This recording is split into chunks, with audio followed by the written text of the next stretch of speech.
How did we meet? How did I meet Josh Cheuse? I know exactly how I met you. I was filming interviews with Clash fans when they did the whole Bonds thing. You know, they were supposed to do like 3 or 4 dates, ended up being like 17 dates back to back, as we all know. Yeah, yeah. And yeah, I went out on the streets and I'm interviewing various Clash fans, and I bumped into you, and you were with a young girl called Aileen or something. Yeah, and you must have she had been a like, fanzine. and you looked like you were like 10. You were probably like 15 or something. Yeah, something like 15. And what I remember about it is you were the most precocious motherfucker, really opinionated, beyond. I mean, you obviously were not going to fall into that sycophantic Clash fan thing.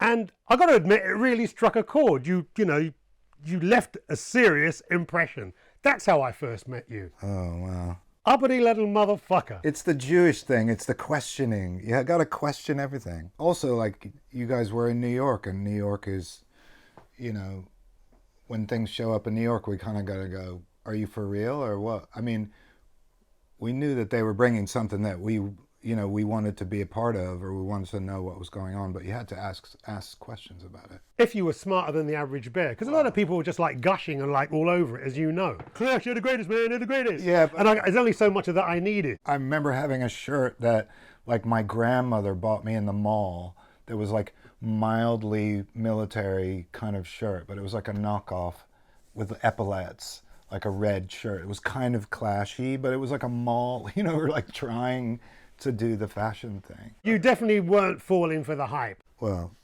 that's nice. I think after that, I jumped in the van with you guys and you were going off to film stuff. And I remember being in a restaurant after, and like everyone had ordered food, and then the check came and I was like, fuck, I don't have any money.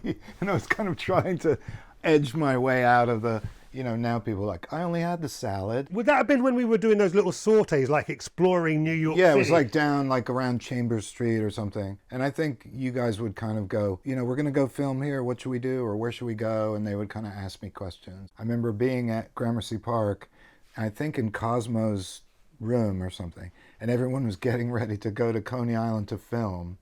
And the guys were all like, you know, is it Coney Island? Is it going to be dangerous? Should we bring knives or something or whatever? And it was like, it's Coney Island, you'll be okay. But it's true, Josh was like our guide for the ride in New York City, along with some of the graffiti writers. Yeah, those guys, you know, I was one of the young, I was kind of like Futura and Lee and those guys. Fab Five Freddy. Yeah. Those guys really knew what was going on. I was still like on the come up, as they say. But I think I had the chutzpah. Definitely. Thank God, because I'm still here. Yeah, but it came backed up with some talent, which would be revealed later on. Ah, thank God. And luckily, the footage of me being an asshole, I think, was lost.